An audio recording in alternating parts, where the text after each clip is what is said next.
رب العالمين، والصلاة والسلام على سيد المرسلين وعلى آله وصحبه أجمعين. أما بعد، فأعوذ بالله من الشيطان الرجيم. بسم الله الرحمن الرحيم. إذا السماء انفطرت وإذا الكواكب انتثرت وإذا البحار فجرت وإذا القبور بعثرت علمت نفس ما قدمت وأخرت. يا أيها الإنسان ما غرك بربك الكريم الذي خلقك فسواك فعدلك في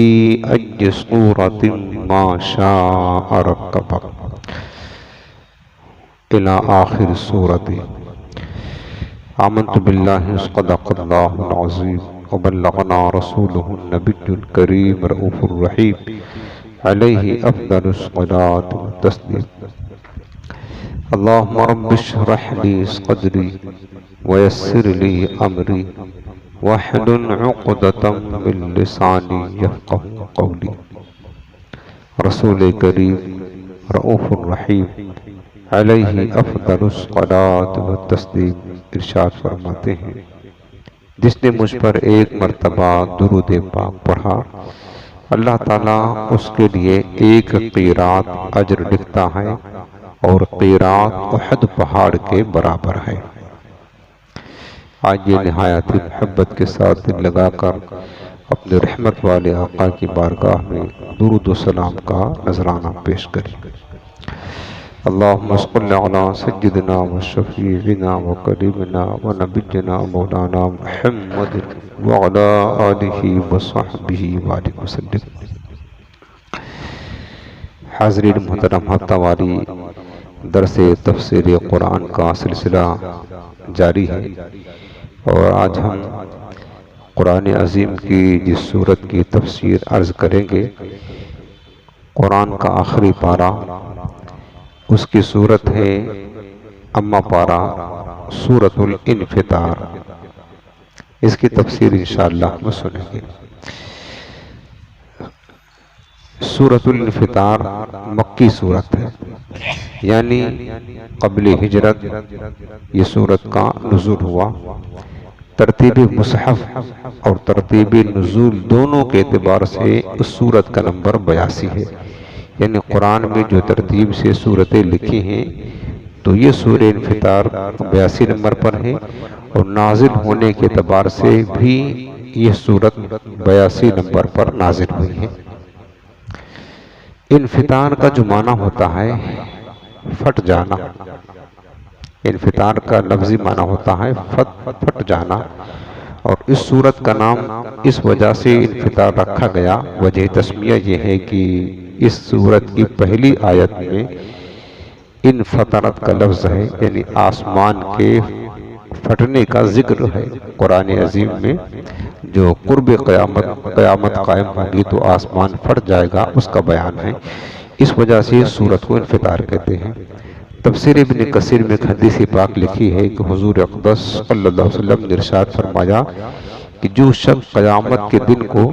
اپنی آنکھوں سے دیکھنا چاہتا ہے تو اسے چاہیے کہ وہ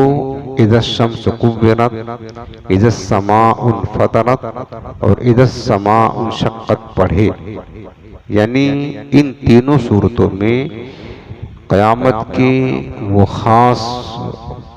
علامات، بلکہ قیامت واقع جب ہوگی اس وقت کیا کیا احوال رونما ہوں گے، بڑی تفصیل کے ساتھ ذکر ہے۔ تو حضور نے فرمایا کہ اگر یہ دیکھنا چاہتے ہیں کہ قیامت کیسے قائم ہوگی تو یہ تین صورتوں کی طرف آقا نے اشارہ کیا، سورہ تکویر اور سورہ انفطار جس کا ہم آج درس سنیں گے، اور سورہ انشقاق، اس کا درس آپ پیچھے سن چکے ہیں۔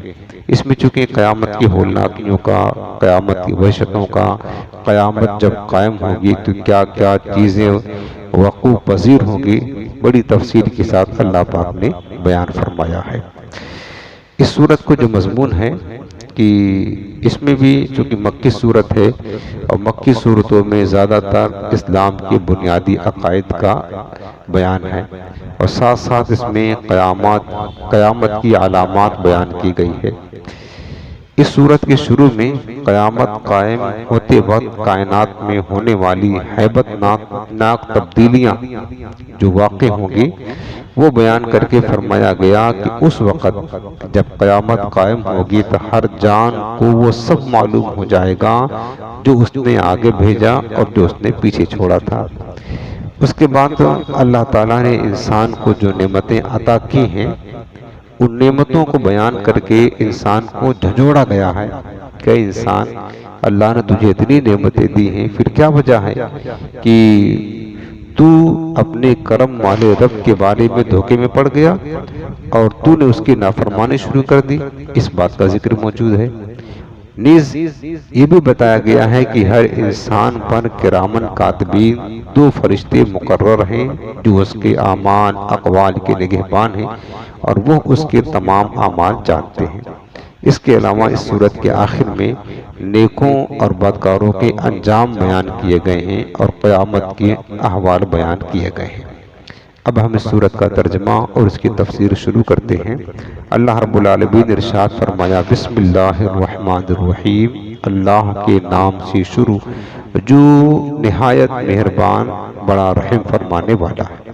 فرمایا اذا السماء انفطرت، پہلی آیت ہے۔ اذا معنی ہوتا جب، السماء کہتے ہیں آسمان کو، اور انفطرت معنی پھٹ جانا۔ اللہ پاک نے فرمایا کہ جب آسمان پھٹ جائے گا، آسمان کے پھٹنے کا ذکر اس پہلی صورت میں اللہ نے کیا۔ یہ کب ہوگا؟ جب قیامت قائم ہوگی۔ حضرت اسرافیل علیہ السلام سور پھونکیں گے تو جتنا بڑا آسمان اللہ کی تخلیق کا بہت بڑا شاہکار ہے یہ آسمان، تو یہ آسمان پھٹ جائے گا۔ بلکہ آسمان کے پھٹنے کا ذکر قرآن عظیم کی متعدد آیات میں آیا ہے۔ مثلاً سورہ انشقاق میں آپ نے سنا ہے اذا السماء انشقت، اللہ پاک نے فرمایا یہی بات جب آسمان پھٹ جائے گا۔ سورۃ القاریہ میں آپ نے سنا کہ قیامت کی ہولاکیوں کا تذکرہ کیا کہ وَتَكُونُ الْجِبَالُ كَالْعِهْنِ الْمَنْفُوشِ، اللہ پاک نے فرمایا کہ جو بلند مضبوط ترین پہاڑ ہیں جب قیامت قائم ہوگی تو یہ دھنی ہوئی روئی کی طرح اڑ جائیں گے، گرد و غبار بن جائیں گے۔ جب آسمان، زمین اور پہاڑوں کا یہ حال ہوگا کہ اتنی بڑی مخلوق اللہ کی اور اتنی مضبوط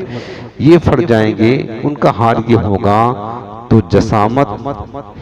یعنی کمزور جسامت والے انسان کا کیا حال ہوگا، ہم جیسے کمزوروں کا عالم کیا ہوگا۔ قیامت کی دہشتوں کی تاب آسمان و زمین پہاڑ بھی نہیں لا سکیں گے، وہ پھٹ کر کے ریزہ ریزہ ہو جائیں گے۔ تو انسان تو بہت کمزور ہے اپنی تخلیق کے اعتبار سے، وَخُلِقَ الْإِنسَانُ ضَعِيفًا، اللہ پاک نے فرمایا کہ انسان کو کمزور پیدا کیا گیا ہے، تو بتائیں پھر ہمارا کیا حال ہوگا۔ اسی طرح آسمان و زمین اور پہاڑ جو ہیں یہ اللہ تعالیٰ کی فرما برداری ہمیشہ کرتے ہیں، ذرہ بھر اللہ کی نافرمانی کبھی نہیں کرتے۔ یہ صرف انسان و جن ہیں جو اللہ کی نافرمانی کرتے ہیں، باقی اللہ کی کوئی بھی مخلوق کبھی بھی اللہ کی نافرمانی نہیں کرتی ہے۔ تو بتائیں کہ جب یہ آسمان زمین ہمیشہ اللہ کی اطاعت و فرما برداری میں لگے ہیں اور وہ قیامت کے دن ٹکڑے ٹکڑے اور ریزہ ریزہ ہو جائیں گے، تو انسان جو ان کے مقابلے میں کمزور جسم والا ہے اور انسان کے اعمال بھی خبیث اور بیکار ہیں اور اللہ تعالیٰ کی نافرمانیاں بھی بہت کرتا ہے، تو سمجھنے کی بات ہے کہ پھر انسان کا حال کیا ہوگا اس دن، قیامت کے دن۔ اس لیے اللہ تعالیٰ نے قیامت کے حوال بیان فرمائے تاکہ انسان ان ہولناکیوں کے آثار پر مطلع ہو کر اللہ تعالیٰ سے ڈرے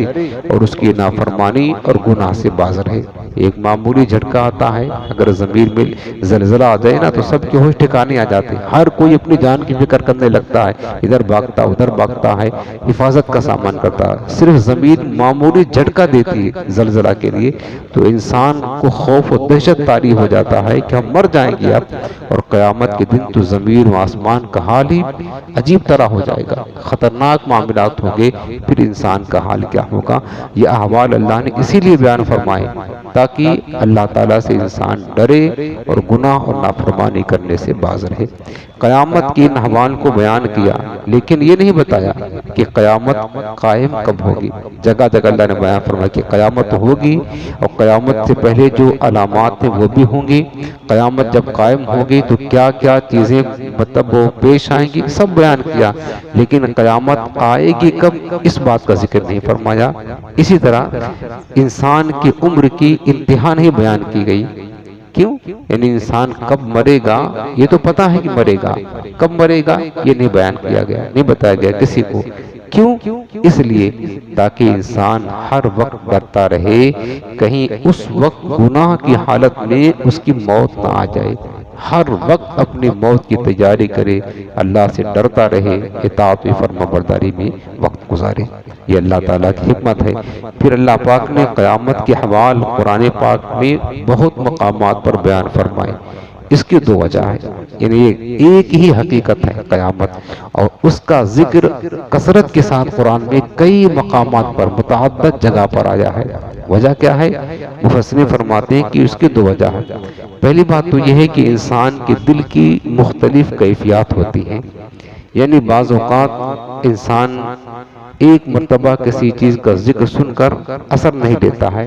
لیکن جب بار بار کسی چیز کا ذکر کیا جائے تو اس کا دل و دماغ اس کی طرف متوجہ ہوتا ہے،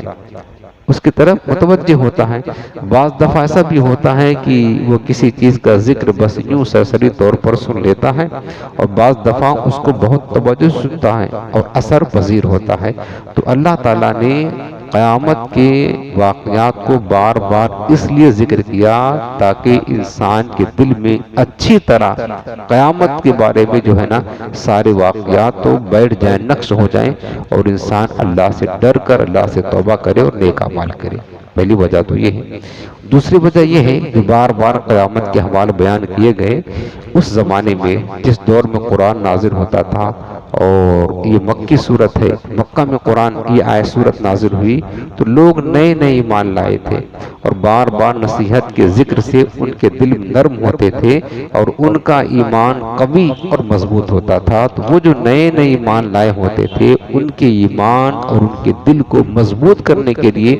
بار بار قیامت کا ذکر کیا گیا تاکہ ان کے دل نرم ہو اور ایمان کیا ہو، مضبوط ہو جائے۔ تو یہ وجہ ہے کہ قیامت کا ذکر بار بار کثرت کے ساتھ کرنے کا۔ اب آگے سنیں دوسری آیت فرمایا اذا السماء انفطرت، جب آسمان پھٹ جائے گا، وَإِذَا الْكَوَاكِبُ انتَثَرَتْ، اور جب ستارے جھڑ پڑیں گے۔ یہ جو آسمان میں ستارے چمک رہے ہیں نا، یہ سب اس کی روشنی ختم ہو جائے گی اور یہ سب جو ہے نا نیچے گر پڑیں گے۔ یعنی جب ستارے اپنی جگہوں سے اس طرح جھڑ پڑیں گے جس طرح کہ کسی ڈوری میں موتی پروئی ہوئی ہوتی ہے تو اس کا دھاگا ٹوٹ جائے تو موتی ایک ایک کر کے جھڑ جاتی ہے، بس یوں سمجھ لیں کہ آسمان میں ستارے ہیں، جب قیامت قائم ہوگی تو ستارے بھی اسی طرح وہ موتیوں کی طرح بکھر جائیں گے، گر جائیں گے، اور اس کی روشنی ختم ہو جائے گی۔ اور ستاروں کا جھڑنا اس وجہ سے ہوگا کہ ستاروں کی تخلیق جو ہوئی ہے، اللہ نے جو ستارے بنائے ہیں مخلوق کو نفع پہنچانے کے لیے، اس لیے بنایا گیا ہے۔ تو اب وہ ستارے بنائے گئے ہیں تاکہ مخلوق کو نفع دے، تو سو جب قیامت کے بعد مخلوق ہی نہ رہے گی، سب مردہ ہو جائیں گے، اب ستاروں کی ضرورت بھی نہیں رہے گی۔ اس لیے جو ہے نا اب انہی اندھیری راتوں میں ستاروں سے رہنمائی لینے والا کوئی نہ ہوگا۔ جب ستاروں کی ضرورت ختم ہو جائے گی تو یہ ستارے بھی زمین پر جھڑ جائیں گے اور یہ سب فنا ہو جائیں گے، ختم ہو جائیں گے، چونکہ اس کی ضرورت باقی نہ رہے گی۔ اور دوسری وجہ یہ ہے کہ ستاروں کو آسمان کی زینت اللہ نے بنایا ہے۔ اِنَّا زَيَّنَّا السَّمَاءَ الدُّنْيَا بِزِينَةٍ الْكَوَاكِبِ، اللہ نے ستاروں کو آسمان کی زینت بنایا ہے۔ ستارے آسمان کی زینت ہیں۔ جب آسمان ہی پھٹ جائے گا اور وہ ٹکڑے ٹکڑے ہو کر کے گر جائے گا تو بتاؤ پھر آسمانوں کی زینت تو نہ رہے گی، پھر ستاروں کی کوئی ضرورت نہ رہے گی۔ اس لیے آسمان جب گر جائے گا تو ساتھ ساتھ ستارے بھی زمین میں بکھر جائیں گے۔ اس کے بعد فرمایا کہ وَإِذَا الْبِحَارُ فُجِّرَتْ، آیت نمبر 3۔ اور جب سمندر بہا دیے جائیں، وَإِذَا الْبِحَارُ فُجِّرَتْ، اور جب سمندر بہا دیے جائیں۔ تفسیر ابن کثیر میں ہے، حضرت سیدنا عبداللہ بن عباس رضی اللہ تعالیٰ عنہ فرماتے ہیں کہ دنیا کے تمام سمندروں کو ایک دوسرے کے ساتھ ملا دیا جائے گا قیامت کے دن۔ اور بعض مفسرین نے کہا کہ تمام سمندروں کا پانی ایک سمندر میں بہا دیا جائے گا، پھر اس سمندر کے پانی کو زمین جذب کر لے گی، پھر اللہ تعالیٰ تمام زمین کو ہموار کر دے گا اور اس میں کوئی اونچی نیچی جگہ باقی نہ رہے گی۔ یعنی اس صورت میں یہی بات بتائی گئی ہے کہ سمندروں کا پانی بہانے کا مطلب یہ ہے کہ تمام دنیا میں جتنے سمندر ہیں سب کو ایک سمندر میں کر دیا جائے گا، اور اس کے بعد پھر اس کا پانی زمین میں دھس جائے گا، جذب کر لے گی زمین، اور پھر اللہ تعالیٰ زمین کو ہموار کر دے گا، برابر کر دے گا، اور پھر اسی پر محشر کا میدان قائم ہوگا۔ یہ کیفیت ہوگی سمندر کو بہانے کی۔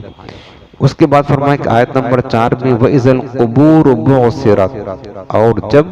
قبریں کریدی جائیں گی، یعنی قبریں کھولی جائیں گی، یہ بھی قیامت کے قریب ہوگا، قیامت کے دن ہوگا، اور ان کے مردے زندہ کر کے باہر نکالے جائیں گے۔ جتنے مردے ہیں نا قبروں میں سب باہر نکالے جائیں گے، کس لیے؟ حساب و کتاب کے لیے، یعنی قبروں کو شق کیا جائے گا، اور سارے مردے، حتیٰ کہ آپ نے سورہ زلزال میں سنا ہے کہ وَأَخْرَجَتِ الْأَرْضُ أَثْقَالَهَا، جب زمین میں زلزلہ آئے گا قیامت کے دن تو زمین اپنے بوجھ سب نکال کر کے باہر پھینک دے گی۔ صرف مردے نہیں، زمین میں جو دفینے ہیں، خزانے ہیں، مردے ہیں، سب کو نکال کر کے باہر کر دے گی، حتیٰ کہ مردے زندہ کیے جائیں گے، اور پھر محشر کے میدان میں سب کو لا کر کے کھڑا کر دیا جائے گا۔ سمجھ رہے؟ یہ حال ہوگا قیامت کا، ہم لوگ بھی اسی میں شامل ہوں گے۔ وَإِذَا الْقُبُورُ بُعْثِرَتْ، اور وہ دن انتہائی وحشتناک، دردناک، کربناک، خطرناک، پرہول دن ہوگا قیامت کے دن۔ وَإِذَا الْقُبُورُ بُعْثِرَتْ، اور جب قبریں کھولی جائیں گی، عَلِمَتْ نَفْسٌ مَا قَدَّمَتْ وَأَخَّرَتْ، قرآن کا اعزاز دیکھیں، فرمایا کہ ہر جان جان لے گی جو اس نے آگے بھیجا، جو پیچھے چھوڑا۔ اس دن سب کو پتا چل جائے گا کہ ہم نے دنیا میں کیا کیا تھا، کیا نیکی آگے بھیجی تھی، کیا پیچھے چھوڑ کر کے آئے تھے، ہر ایک کو پتا چل جائے گا۔ ایک قول یہ ہے کہ جو آگے بھیجا، اس سے مراد صدقات و خیرات ہیں، جو اس نے دنیا میں رہ کر کے صدقات کیا، اس کی نیکیاں آگے بھیجی، اور جو پیچھے چھوڑا، اس سے مراد میراث کا مال ہے، یعنی جو جائیداد، زمین، مکان، بینک بیلنس چھوڑ کر کے مر گیا، یہ پیچھے چھوڑا، جو اس نے اپنا مال لاہے خدا میں خرچ کر دیا، نیک کام میں وہ آگے بھیجا۔ تو فرمایا کہ اس دن پتہ چل جائے گا کہ ہم نے آگے کیا بھیجا اور پیچھے کیا چھوڑا، اور یہ جاننا کیسے ہوگا؟ نامہ اعمال پڑھنے کے ذریعہ سے ہوگا۔ اس دن جب قیامت قائم ہوگی تو اللہ تعالی ہر بندے کا جو کچھ عمل کیا تھا زندگی بھر سب ریکارڈ ہو رہا ہے، اور سب اس کو نامہ اعمال کہا جاتا ہے، وہ اس کے ہاتھ میں پکڑا دیا جائے گا۔ جو کچھ زندگی بھر کیا تھا نا سب ہمارا لکھا جا رہا، تو فرشتے مقرر ہیں، لکھنے والے لکھ رہے ہیں، اور قیامت قائم ہوگی جب اپنے قبروں سے ہم نکلیں گے تو ہمارے ہاتھ میں یہ نامہ اعمال تھما دیا جائے گا، اور پھر حکم ہوگا اقرا کتابک کفا بنفسک اليوم علیک حسیبا، بندے آج تو خود اپنی زبان سے اپنا نامہ اعمال پڑھ، جو کچھ تو نے دنیا میں اچھائی برائی کی تھی، آج تو خود ہی اپنا حساب لینے کے لیے کافی ہے، پڑھ کر کے خود جان جائے گا کہ ہمارا عمل کیا ہے اور ہم کس لائق ہیں، ہمارا ٹھکانہ جنت بنے گا یا جہنم بنے گا۔ تو ہر بندہ علمت نفس ما قدمت واخرت، اللہ پاک نے فرمایا کہ اس دن ہر جان جان لے گی جو اس نے کیا تھا، آگے بھیجا تھا اور جو پیچھے بھیجا تھا۔ بعد مفسرین نے فرمایا کہ اس کا معنی یہ ہے کہ اس نے دنیا میں جو بھی نیک عمل یا برے عمل کیے تھے، قیامت کے دن وہ ان سب کاموں کو جان لے گا۔ یوم یتذکر الانسان ما سعی، سورہ نازعات میں فرمایا جس دن انسان یاد کرے گا جو کچھ اس نے دنیا میں کوشش کیا تھا، اچھائی یا برائی، ہر چیز یاد آئے گی اس دن، وہ یاد بھی آئے گا، ساتھ ساتھ نامہ اعمال تمہارے ہاتھ میں دیا جائے گا، اور سب اس میں لکھا ہوا ہے، سب اس میں لکھا ہوا ہے، لا یغادر صغیرۃ ولا کبیرۃ الا احصاها، بلکہ قرآن پاک میں ما لہذا الکتاب، انسان اس کتاب کو دیکھ کر کہے گا، جب پڑھے گا اپنا نام اعمال تو کیا کہے گا کہ ما لہذا الکتاب لا یغادر صغیرۃ ولا کبیرۃ الا احصاها، کوئی چھوٹے سے چھوٹا یا بڑے سے بڑا عمل کچھ نہیں چھوڑا اس نے، سب لکھ دیا ہے، سب لکھ دیا ہے۔ فمن يعمل مثقال ذرة خيرا يره ومن يعمل مثقال ذرة شرا يره، ذرہ برابر جو بھلائی کرے گا وہ بھی دیکھے گا، اور ذرہ برابر جو برائی کرے گا وہ بھی اس دن دیکھے گا۔ اللہ بس ہمارے حال زار پر رحم فرمائے۔ یہ بیان کرنے کے بعد پھر اب یہ بڑی اہم آیت جو آ رہی ہے، اللہ پاک نے خود انسان سے خطاب کیا، یا ایھا الانسان، براہ راست انسان کو خطاب کر رہا ہے، اے انسان، ما غرک بربک الکریم، تجھے کس چیز نے تیرے کریم رب سے دھوکے میں ڈال دیا۔ اللہ اکبر، انسان دھوکے میں ہے نا، چھوڑ دیا رب کو، بھول گیا ہے، یاد ہی نہیں کرتا اس کو کہ میرا کوئی رب بھی ہے، اس کا کوئی حق بھی ہے، ہم اس کے لیے کیا کر رہے ہیں، کیا کرنا چاہیے، کچھ ہوش نہیں ہے۔ اللہ تعالیٰ پوچھ رہا ہے، اے انسان بتا تو صحیح، ما غرک، کس چیز نے تجھے دھوکے میں ڈال رکھا، بربک الکریم، اپنے مہربان رب سے۔ تیرا رب اتنا مہربان ہے، ہر وقت تجھ پر نعمتوں کی برسات کر رہا ہے، ہر لمحہ انسان اسی کا دیا ہوا کھاتا ہے، وہی اگر نیند دے تو سوتا ہے، وہی شفا دے تو اچھا ہوتا ہے، صحت یاب ہوتا ہے، ہر شے، ہر نعمت تجھے دے رہا ہے اور تو اسی کو بھلا کر بیٹھا ہوا ہے۔ رب العالمین یہ جھنجھوڑ رہا ہے، انسان بتا، ما غرک بربک الکریم، تجھے کس چیز نے اپنے مہربان رب سے غافل کر دیا۔ اب اللہ اپنی نعمت یاد دلا رہا، الذی خلقک، سبحان اللہ، کلام کا انداز دیکھیں رب العالمین کا، ایسے نہیں اہل عرب کے بڑے بڑے فصحاء بلغاء سب جو ہے نا مات کھا گئے قرآن کے سامنے، اس کا فصاحت دیکھیں، بلاغت دیکھیں، الذی خلقک فسواک فعدلک فی ای صورت ما شاء رکبک، فرمایا اس رب کو تو بھول گیا، الذی خلقک، جس رب نے تجھے پیدا کیا، خلق کہتے پیدا کرنا، تخلیق، جس نے تجھے پیدا کیا، فسواک، پھر تجھے درست بنایا، تیرے اعضاء کو صحیح و سالم رکھا، ایسا نہیں کیا ایک آنکھ آگے لگا دیتا دوسری آنکھ پیچھے کر دیتا، ایسا نہیں کیا، ایک آنکھ بڑی کر دیتا دوسری چھوٹی کر دیتا، ایک پیر چھوٹا دوسرا بڑا، ایسا نہیں کیا، خوبصورتی دیکھے بنانے کا انداز، الذی خلقک، تجھے پیدا کیا، اور پیدا کیا تو یوں نہیں الٹا سیدھا پیدا کیا، فسواک، پھر تجھے ٹھیک بنایا، یہ کمال، تجھے ٹھیک بنایا، یعنی جو اعضاء جہاں رکھنے کے لیے مناسب تھا، جس سے تو خوبصورت لگتا وہیں پر رکھا، ناک کو ماتھے پر نہیں رکھ دیا، اگر ناک ماتھے پر آ جائے تو انسان کیسا بھدا لگے گا، یہ تو بتائیں، آنکھ پیچھے چلی جائے یا دو آنکھ کے بجائے ایک آ جائے تو کس طرح بدصورت لگے گا، لیکن رب نے کتنا خوبصورت بنایا، لقد خلقنا الانسان فی احسن تقویم، کائنات کی بہت ساری اللہ کی تخلیق کے شاہکار ہیں، لیکن سب سے خوبصورت حسن و جمال کا پیکر اللہ نے جس مخلوق کو بنایا ہے وہ صرف حضرت آدم اور ان کی اولاد ہے،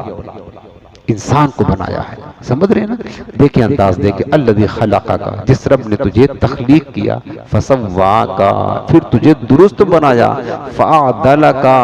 پھر تجھے ہموار کیا، تیرے اعضاء کو صحیح و سالم بنایا، فی ای صورت ما شاء رکبک، اس نے تجھے ہموار کیا، یعنی تیرے اعضاء کو درست کیا، جس صورت میں چاہا تجھے جوڑ دیا، فی ای صورت مانے جس صورت میں شاء چاہا رکبک تجھے جوڑ دیا، کسی کو مرد بنا دیا، کسی کو عورت بنا دیا، لیکن بنایا سب کو حسین ہے، بنایا سب کو خوبصورت ہے، اس کے اعضاء جہاں رکھنے کے لائق تھے وہیں رکھا ہوا ہے یار،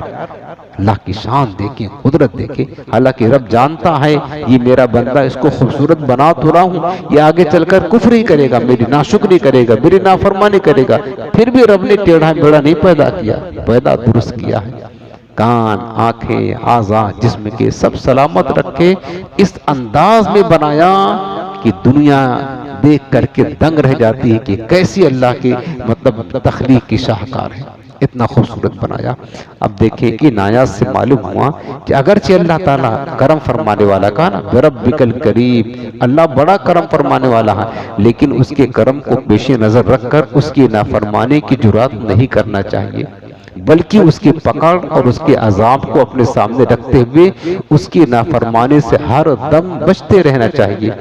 اس سے ان لوگوں کو نصیحت حاصل کرنا چاہیے جو گناہ کرنے کے بعد اس سے سچی توبہ کرنے کے بجائے یہ کہہ کر اپنے دل کو تسلی دے لیتے ہیں کہ کوئی بات نہیں، اللہ تعالیٰ بڑا بخشنے والا ہے، وہ معاف کر دے گا، کوئی بات نہیں۔ آج کتنے لوگ اس دھوکے میں شیطان کے پڑے ہیں، توبہ نہیں کرتے، گناہ کرتے، اللہ تعالیٰ سب معاف کر دے گا، بخشنے والا غفور رحیم۔ یہ شیطان کا دھوکہ ہے، یہ تو اللہ کے ساتھ مذاق کرنا ہے۔ اللہ کی رحمت پر یہ امید نہیں کہ اس کی نافرمانی کر کے پھر کہ اللہ معاف کر دے گا، بخشنے والا ہے، تو پھر اللہ کا عذاب کہاں گیا؟ اللہ نے کیا وعید نہیں سنائی؟ سنو قرآن عظیم میں رب نے فرمایا نبی عبادی انی انا الغفور الرحیم، اللہ نے فرمایا میرے حبیب میرے بندوں کو بتا دو، خبردار کر دو کہ بے شک میں ہی غفور الرحیم،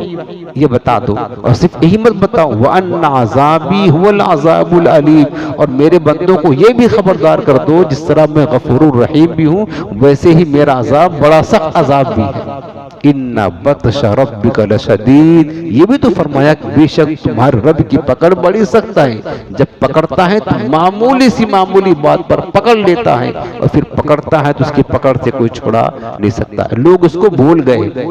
اور صرف ایک چیز یاد رکھا، اللہ بخشنے والا ہے، جو مرضی چاہے کرتے رہو، گالیاں بکو، حرام کھاؤ، سود کھاؤ، کسی کا حق مارو، سب چلے گا، کیوں؟ اللہ بخشنے والا ہے۔ یہ شیطان کا دھوکہ ہے، اللہ کی رحمت پر امید نہیں، اللہ کی رحمت کی امید ہے کہ بندہ اللہ سے ڈرتا رہے، نیک عمل کرتا رہے، اطاعت کرتا رہے، پھر اللہ سے ڈرے کہ مولا تیرے شان کے لائق عبادت نہ کر سکا، مولا معاف کر دے، تیری رحمت پر امید رکھتا ہوں، یہ اللہ کی رحمت ہے، یہ اللہ کی رحمت کی امید ہے۔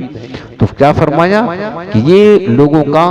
شیطان نے دھوکہ دے دیا کہ اللہ تعالیٰ کی رحمت پر وہ دھوکہ کھا گئے، اور انہوں نے غلط تصور قائم کر لیا کہ گناہ کر رہے ہیں، نیک عمل نہیں، اللہ کی کوئی اطاعت نہیں، اور پھر کہہ دیا کہ اللہ بخشنے والا ہے، یہ درست طریقہ نہیں۔ اب حدیث پاک آپ سن لو، یہ ترمذی شریف کی حدیث پاک کے کتاب و صفت القیام حضرت شداد بن اوس روایت کرتے ہیں کہ نبی کریم صلی اللہ علیہ وسلم نے فرمایا کہ سمجھدار آدمی وہ ہے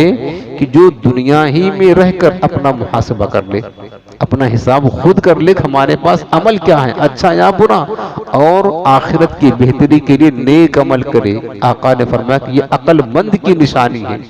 کہ دنیا میں جتنا عرصہ رہنا ہے دنیا کے لیے، اور باقی آخرت میں کب تک رہنا، آخرت کی تیاری کرے۔ فرمایا کہ دنیا میں رہ کر اپنا محاسبہ کر لے کہ ہمیں جانا ہے، مرنے کے بعد 4 دن کی زندگی یہاں کے لیے سب کچھ قربان کر دیتے ہو، اور جہاں ہمیشہ رہنا ہے اس کے لیے کوئی تیاری نہیں، کوئی تیاری نہیں۔ تو فرمایا میرے آقا نے کہ دنیا میں رہ کر جو بندہ اپنا محاسبہ کر لے، آخرت کی تیاری کر لے، نیک عمل کر لے، وہ بہتر عقل مند ہے۔ اور سنو فرمایا اور وہ شخص احمق ہے، احمق کہتے بے وقوف ہے، بے عقل ہے، نادان ہے۔ فرمایا کہ کون؟ جو اپنے نفس کی خواہشات کی پیروی کرے اور کیا کہتے ہیں اللہ تعالیٰ سے آخرت میں انعام کی امید رکھے۔ آقا نے فرمایا وہ جاہل، نادان، احمق، بے عقل ہے، بھلے سے کتنا بڑا انجینئر ہی کیوں نہ ہو، وقت کا بادشاہ ہی کیوں نہ ہو، بہت بڑا سائنسدان ہی کیوں نہ ہو، لیکن آخرت کی تیاری نہیں کرتا، دن اور رات اپنے خواہشات نفسانی میں پڑا ہوا ہے، تو اپنے نزدیک تو عقل مند سمجھتا ہے کہ ہم بڑے عقل مند ہیں، لیکن اللہ اس کے رسول کے نزدیک وہ بے عقل ہے، بے عقل، بد عقل ہے، احمق ہے۔ کیوں؟ چونکہ وہ آخرت کی تیاری نہیں کرتا ہے، پیروی خواہشات نفسانی کی کرتا ہے، اور امید کیا رکھتا ہے؟ آخرت میں اللہ تعالیٰ ہمیں بڑا انعام دے گا، اپنی رضا دے گا، اپنی جنت دے گا، یہ امید ہے مسلمانوں کو۔ اس نے بیڑا غرق کر دیا ہے۔ آقا نے کیا فرمایا سن لو، میرے اعلیٰ حضرت امام سنت جھنجھوڑتے ہوئے ایک شعر فرماتے ہیں، یہ کام زندہ کے کیے اور ہمیں، یعنی کام تو ہم کریں جہنمیوں کے، کام زندہ کے کیے اور ہمیں شوق گلزار ہے کیا ہونا ہے۔ کیا ہم شوق رکھتے ہیں جنت میں لے گئے اور کام جہنمیوں جیسا کر رہے ہیں؟ ایسا نہیں ہوتا پیارے، ہم بوئیں گے گندم، کاٹیں گے چاول دھان، ایسا نہیں ہوتا ہے۔ ہم بوئیں گے کچھ کاٹیں گے کچھ، ایسا نہیں ہوتا۔ کاٹے بو کر کے سیب مطلب کاٹنے کی امید رکھنا سیب کی فصل تیاری ہو، ایسا نہیں ہوتا ہے۔ لہٰذا عقل مندی یہ ہے میرے عزیزوں، خود اس دنیا میں رہ کر کے محاسبہ کرے کہ ہم نے عمل کس کے لیے کیا ہے۔ ہمارے عمل جنتیوں جیسے ہیں یا جہنمیوں جیسے ہیں؟ اور جہنمیوں کی طرح عمل کر کے جنت کی امید رکھنا یہ سراسر حماقت، دھوکہ دھوکہ دھوکہ ہی ہے۔ یہ میرے آقا نے فرمایا ہے۔ الترغیب والترہیب کی حدیث پاک ہے، دوسری حدیث پاک کتاب التوبہ میں حضرت عبداللہ بن عباس روایت کرتے ہیں کہ حضور اقدس صلی اللہ علیہ وسلم نے فرمایا کہ تم میں سے کوئی اللہ تعالیٰ کے حلم اور بردباری سے دھوکے میں نہ پڑ جائے۔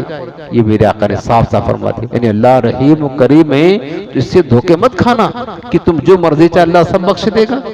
اللہ رحیم و کریم ہے، فرمایا اس کی رحمت کرم نوازی بردباری سے دھوکہ میں نہ پڑنا۔ بے شک جنت و دوزخ تمہارے جوتے کے تسمے سے بھی زیادہ تمہارے قریب ہے۔ جنت بھی تمہارے قریب ہے، دوزخ بھی تمہارے قریب ہے۔ اگر جنت والے اعمال کرو گے تو جنت میں جاؤ گے، دوزخیوں والے اعمال کرو گے تو دوزخ میں جاؤ گے۔ اور جو یہ دھوکہ کھا کے بیٹھے ہیں تو در حقیقت وہ شیطان کے بہکانے میں آ کر، شیطان چونکہ نیک عمل سے روک کر کے وہ اپنا ساتھی جنت میں بنانا چاہتا ہے، اس لیے اس غلط تصور میں پڑے ہوئے۔ تو اللہ کی رحمت سے امید ضرور رکھیں، رحمت الہی سے نا امیدی کفر ہے، لیکن کب؟ اللہ سے ڈرتے ہوئے، نیک عمل کرتے ہوئے، پھر کہے مولا کچھ نہیں کیا تو معاف کر دے، صرف تیری رحمت پر ہماری بخشش ہوگی بس۔ اور کر رہے خواہشات نفسانی کی پیروی، منمانی زندگی گزار رہے ہیں، رب کی نافرمانی کرتے ہوئے، پھر امید رکھے اللہ تو ہم کو جنت دے گا، یہ سراسر دھوکہ دھوکہ دھوکہ ہے۔ پھر جنت نہیں ملے گی، اللہ کا کوڑا برسے گا اس پر، یاد رکھنا، کیونکہ ہم نے اللہ تعالیٰ کے عذاب کو ہلکا جانا ہے۔ یہ درست طریقہ نہیں، اس بات کو سنی مسلمانوں نے اپنا کے رکھا ہوا ہے، اس وجہ سے ان کو عمل کرنے کی ضرورت نہیں ہے، یہ دھوکہ ہے۔ اللہ ہمیں سے دھوکے سے بچائے۔ پھر اگلی آیت کریمہ فرمائیے، دیکھو اللہ نے احسان کتنا عظیم کیا نا۔ پھر ایک بات یا ایھا الانسان، اے انسان، ما غرک بربک الکریم، تجھے اپنے کرم والے رب سے کس چیز نے دھوکے میں رکھا؟ الذی خلقک، ذرا دیکھ تو صحیح، اس رب نے تجھے پیدا کیا۔ الذی فسواک، پھر تجھے درست بنایا۔ فعدلک، تجھے ہموار کیا، تیرے اعضاء صحیح و سالم بنائے۔ فی ای صورت ما شاء رکبک، جس صورت میں چاہا رب نے تجھے جوڑ دیا، بنا دیا۔ اتنا احسان کیا، پھر بھی تو اسے بھاگتا ہے، دھوکہ کھاتا ہے، اس کی نافرمانی کرتا ہے۔ کسی بھی طرح یہ تیرے لیے زیبا نہیں دیتا ہے تو اس کی نافرمانی کرے۔ کلا بل تکذبون بالدین، رب نے فرمایا کہ نہیں ہرگز نہیں، بلکہ بات یہ ہے کہ تم انصاف ہونے کو جھٹلا رہے ہو، تم یہ جھٹلا رہے ہو اپنے عمل کے ذریعے سے۔ کافر تو عقیدے کے اعتبار سے جھٹلاتے ہیں کہ انصاف ہوگا، چونکہ مانتے ہیں قیامت کو، اور مسلمان جو قیامت پر ایمان رکھتا، عمل جو ہے نہیں کرتا درست، اور عمل اللہ کی نافرمانی دوزخیوں والے عمل کرتا ہے، تو مسلمان اپنے عمل کے ذریعے سے جو ہے نا یہ قیامت کو جھٹلا رہا ہے۔ چونکہ اگر اس کو یقین کامل ہوتا کہ قیامت قائم ہوگی، ہمارا حساب ہوگا، تو اس کے مطابق کوئی عمل کرتا، عمل نہیں کر رہا، اس کا مطلب کوئی پرواہ نہیں ہے نا قیامت کی، اس کو کوئی پرواہ نہیں ہے۔ فرمایا کلا، ہرگز نہیں، بل تکذبون بالدین، دین کہتے ہیں انصاف کو، قیامت کو، جیسے کہ مالک یوم الدین سورہ فاتحہ میں، روز جزا کا مالک، قیامت کے دن کا مالک، انصاف کے دن کا مالک۔ دین کی ویسے بہت سارے معنی آتے ہیں، یہاں پر جو معنی ہے وہ ہے انصاف، جزا، بدلے کا دن جو ہوگا قیامت کے دن۔ اللہ پاک فرمایا بلکہ تم انصاف ہونے کے جھٹلاتے ہو، تمہاری خرابی یہ ہے، اس وجہ سے عمل نہیں کرتے ہو، اور کافروں کو اس وجہ سے تم ایمان نہیں لاتے ہو۔ وَإِنَّ عَلَيْكُمْ لَحَافِظِينَ، تم جھٹلا لو جتنا مرضی چاہے، اللہ پاک نے فرمایا اور بے شک ضرور تم پر، وَإِنَّ، اور بے شک علیکم ضرور، لحافظین، تم پر نگہبان فرشتے مقرر ہیں، تم پر لحافظین، حفاظت کرنے والے نگران فرشتے تمہارے اوپر مقرر ہیں، کرامن کاتبین، جن کا نام کرامن کاتبین ہے۔ اور کرامن کاتب مانتا معزز لکھنے والے فرشتے ہیں، کرامن کہتے ہیں معزز یعنی عزت والے، اور کاتبین کہتے ہیں لکھنے والے، یعنی معزز لکھنے والے فرشتے، اور ان کو ہم کرامن کاتبین کہتے ہیں جو ہمارے اچھے یا برے اعمال کو لکھتے ہیں۔ فرمایا کہ بے شک تم پر ضرور محافظ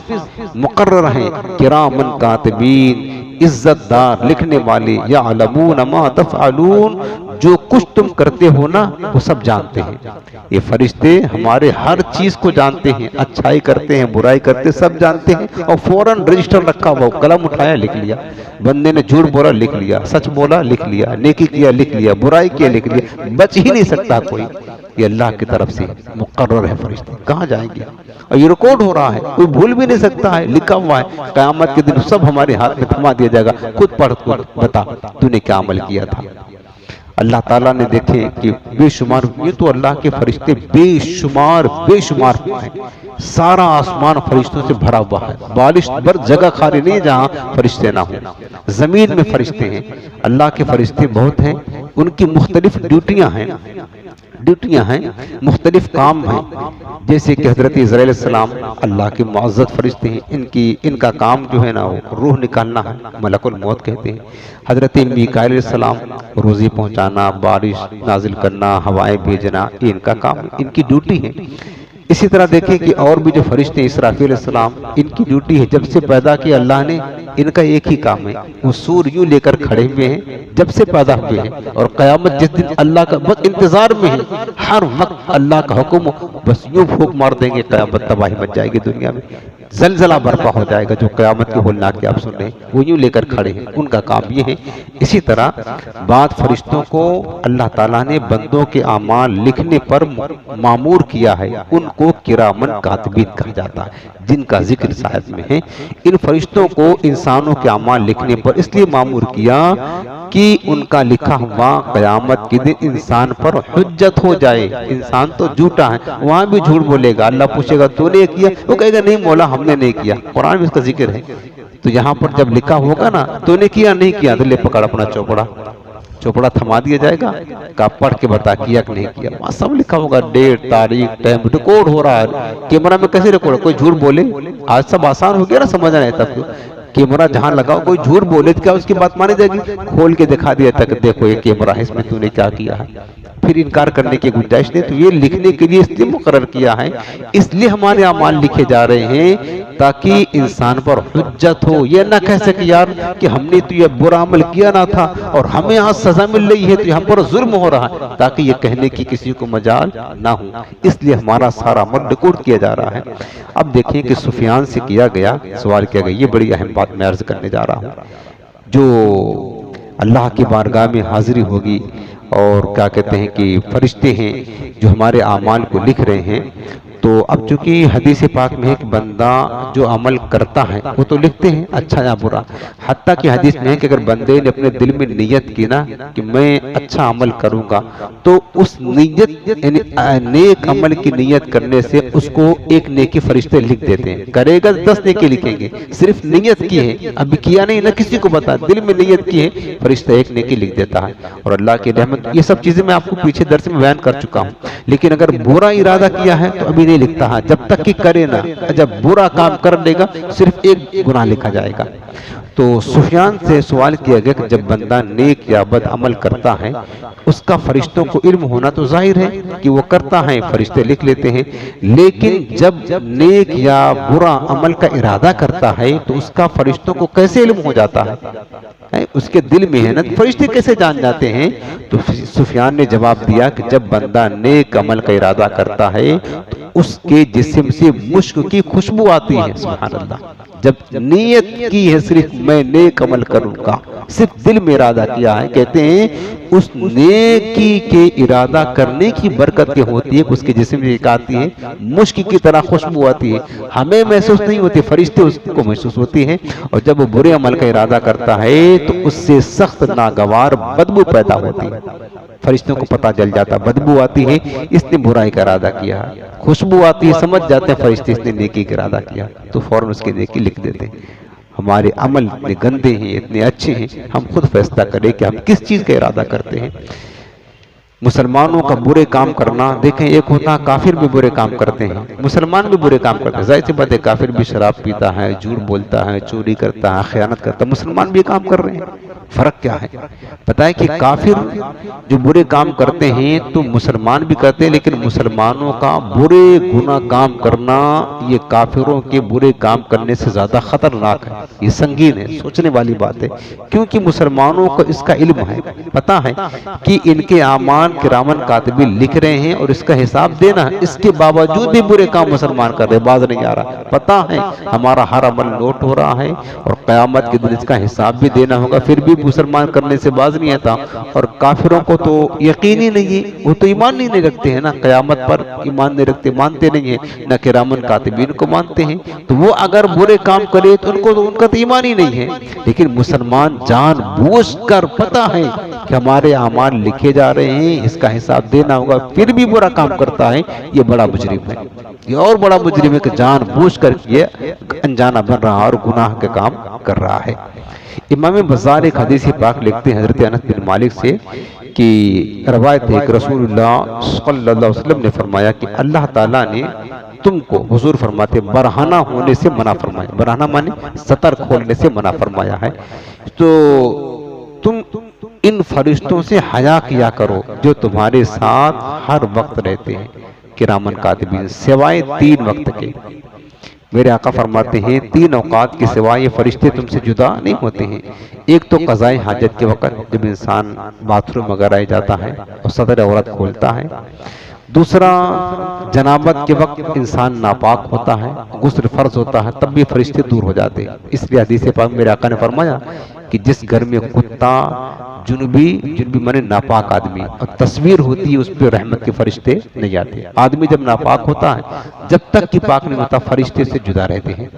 اور تیسرا فرمایا کہ غسل کرتے وقت جبکہ کیا کہتے ہیں کہ اس کا سطر کھلا ہوا ہوتا ہے، اور جامع ترمذی کی روایت میں یہ بھی موجود ہے، حضور نے فرمایا جس وقت مرد اپنی بیوی کے ساتھ عمل زوجیت کر رہا ہوتا ہے اس وقت بھی فرشتے حیا کرتے ہیں، اس سے جدا ہو جاتے ہیں۔ اس لیے میرے آقا نے فرمایا کہ بغیر عذر کے برہنہ نہ رہا کرو۔ انسان جب برہنہ ہوتا ہے، برہنہ مانے سطر کھل جاتا اس کا، تو پھر فرشتے اس سے حیا کرتے ہوئے اس سے کیا ہوتے ہیں، دور ہو جاتے ہیں۔ دوسری حدیث پاک حضرت مالک بن انس سے یہ بھی ہے کہ میرے آقا کریم نے فرمایا کہ فرشتہ جب ایسا صحیفہ کہتے ہیں نامہ اعمال اللہ کے پاس لے کر جاتا ہے جس کے اول اور آخر میں استغفار ہو تو اللہ تعالیٰ اس کے درمیان میں لکھی ہوئی چیزوں کو بخش دیتا ہے۔ پھر اگلی آیت فرمایا ان الابرار لفی نعیم، بے شک نیک لوگ ضرور چین میں ہیں، وان الفجار لفی جحیم، اور بے شک بدکار ضرور دوزخ میں ہیں۔ ابرار کہتے ہیں نیک لوگ کو، فجار کہتے ہیں فاسق و فاجر، بدکار گناہگار، اور نعیم کہتے ہیں نعمت چین، اور جحیم کہتے ہیں دوزخ، اور لفی مانے ضرور دوزخ میں ہیں یا نیک لوگ ضرور جو ہے نا نعمتوں میں ہیں یعنی جنت میں ہیں۔ فرمایا ان الابرار لفی نعیم، بے شک نیک لوگ ضرور نعمتوں میں ہیں، چین میں ہوں گے، وان الفجار لفی جحیم، اور بے شک بدکار لوگ فاسق و فاجر لوگ ضرور جہنم میں جائیں گے، یصلونہا یوم الدین،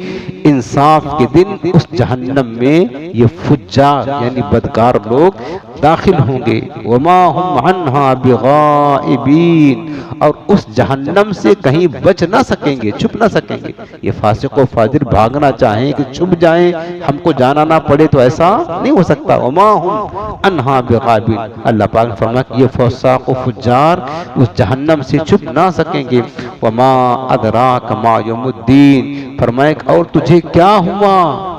تجھے کیا معلوم کہ انصاف کا دن کیا ہے، ثم ما ادراک ما یوم الدین، پھر اے سننے والے تجھے کیا پتا کہ انصاف کا دن کیا ہے۔ فرمایا کہ یوم لا تملک نفس لنفس شیئا، انصاف کا دن وہ دن ہے کہ جس دن کوئی کافر جان کسی کافر جان کا کچھ اختیار نہ رکھے گی، والامر یومئذ للہ، اور اس دن سارا معاملہ اللہ کے سپرد ہوگا۔ تفسیر عزیزی میں شیخ عبدالحق محدث دہلوی رحمت اللہ، شیخ عبدالعزیز محدث دہلوی رحمت اللہ تعالیٰ نے ایک بڑی حکایت لکھی ہے، پیاری حکایت ہے کہ سلیمان اس آیت کریمہ کے تحت ان الابرار لفی نعیم کے تحت سلیمان بن عبد الملک بادشاہ تھا اپنے وقت کا، یہ ملک شام سے حج بیت اللہ شریف کے لیے روانہ ہوا تو مدینہ منورہ کے راستے میں اس کی ملاقات ابو حازم سے ہو گئی، ایک بزرگ تھے۔ تو اس نے ابو حازم سے پوچھا کہ بتاؤ کہ قیامت کے دن بندوں کی اپنے رب کے بارگاہ میں حاضری کس طرح ہوگی؟ حاضر تو ہوں گے نا بندے، سب جائیں گے اللہ کے بارگاہ میں۔ تو سلیمان نے پوچھا کہ اے ابو حازم آپ بتائیں کہ بندے قیامت کے دن اللہ کی بارگاہ میں کیسے جائیں گے، ان کی حاضری کس طرح ہوگی؟ تو ابو حازم نے کیا فرمایا کہ اگر بندہ دنیا میں نیک عمل کر کے گیا ہے، اطاعت میں فرما برداری میں زندگی گزارا ہے، تو اس شخص کی طرح ہوگا جیسے کہ دنیا میں کوئی شخص دور دراز سے سفر کرتے ہوئے بہت سارا مال و دولت کما کر اپنے گھر لوٹ کر آئے، دور دراز سے سفر کرتے ہوئے اپنا گھر لوٹ کر آئے خوب سارا مال و دولت لے کر کے، تو بتاؤ اس کے گھر والے اس کے ساتھ کیسا سلوک کریں گے؟ اچھا کریں گے نا؟ خوب سارا مال و دولت کما کر لایا ہے تو گھر والے اس کی عزت کریں گے، اس سے راضی ہوں گے، خوش ہوں گے، اس کی خدمت کریں گے، بہت خوش ہوں گے کہ اتنا دن کے بعد آیا تو مال و دولت کما کر لایا۔ فرمایا بس اسی طرح جب نیکوکار اللہ کی بارگاہ میں حاضر ہوں گے تو خوش ہو کر کے جائیں گے، پھر اللہ رب العالمین بھی ان کی عزت کرے گا، ان سے راضی ہوگا۔ جب نیک عمل کر کے رب کو راضی کر کے جائیں گے تب۔ لیکن فرمایا کہ اگر جانے والا بدکار ہے، فاسق و فاجر ہے، گناہگار ہے، تو فرمایا اس غلام کی طرح ہوگا جو غلام چوری کر کے یا کوئی جرم کر کے اپنے آقا سے بھاگ گیا اور پھر اس کے آقا نے لوگوں کو اس کے پیچھے نوکروں کو دوڑایا کہ اس کو پکڑ کر کے لے کر آؤ۔ وہ نوکر بادشاہ کے گئے اس بھاگے ہوئے مجرم غلام کو توق پہنا کر، بیڑیاں پہنا کر، ہتھکڑیاں پہنا کر کے، لعنت اور نفرت کا توق ڈال کر کے بادشاہ کے دربار میں حاضر کر دیا۔ اب وہ غلام سہما ہے، مجرم بن کر کے بادشاہ کے پاس ہے، تو بتاؤ بادشاہ اس کے ساتھ کیا سلوک کرے گا؟ ظاہر سی بات ہے بادشاہ ناراض ہوگا، غضبناک ہوگا۔ بادشاہ کا چوری کیا ہے،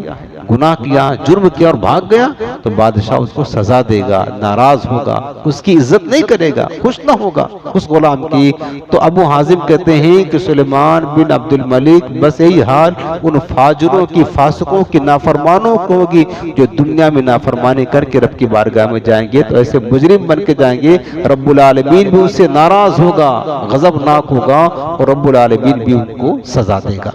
یہ بات سنتے ہی سلیمان پر گریہ طاری ہو گیا۔ اس نے کہا اے کاش ہمیں معلوم ہو جاتا ان دونوں طریقوں میں سے کس طریقے سے ہماری حاضری ہمارے رب کی بارگاہ میں ہو، کاش ہمیں پتا ہوتا۔ ابو حازم بولے یہ تو بہت آسان ہے، یہ جاننا تو بہت آسان ہے۔ کہ وہ کیسے؟ فرمایا قرآن پڑھو، ان الابرار لفی نعیم۔ اللہ پاک نے فرمایا کہ بے شک نیک لوگ ضرور چین میں ہوں گے، وَإِنَّ الْفُجَّارَ لَفِي جَحِيمٍ، اور بدکار لوگ ضرور جہنم میں ہوں گے۔ فرمایا کہ اب اپنے اعمال کو دیکھ لو خود کہ تمہارے اعمال ابراروں جیسے ہیں، نیکوں جیسے ہیں، یا فاسقوں فاجر فجاروں جیسے ہیں۔ تم خود فیصلہ کر لو، اگر برے عمل کر رہے ہو سمجھ لینا کہ تم لفی جحیم جہنم میں جانے والے ہو، اچھے عمل کرنے والے ہو تو سمجھ جانا کہ لفی نعیم نعمتوں میں جانے والے ہو۔ تو آسان ہے تمہارے لیے، تم خود غور کرو کہ عمل کیسا کرتے ہو۔ تو ابو حازم نے کہا، وہ سلیمان نے کہا کہ اے ابو حازم یہ بتائیں اگر قیامت کے دن نجات کا دار و مدار ہمارے عمل ہی پر منحصر ہے، ہم عمل کریں گے اچھا تو ہی نجات ملے گی، تو پھر یہ بتاؤ کہ اللہ کی رحمت کدھر گئی؟ ہم نے سنا ہے نا کہ اللہ کی رحمت بڑی شہد، اس کی رحمت کہاں گئی؟ تو ابو حازم نے کہا اس کا جواب بھی اللہ نے قرآن میں دیا ہے۔ تم اللہ کی رحمت چاہتے ہو، ابھی میں نے جو آپ کو بتائی کہ کام زندہ کے کیے اور ہمیں شوق گلزار ہے کیا ہونا ہے، کام کر رہے ہیں بدعملی کے، نعمت چاہتے ہیں جنت اللہ کی رضا۔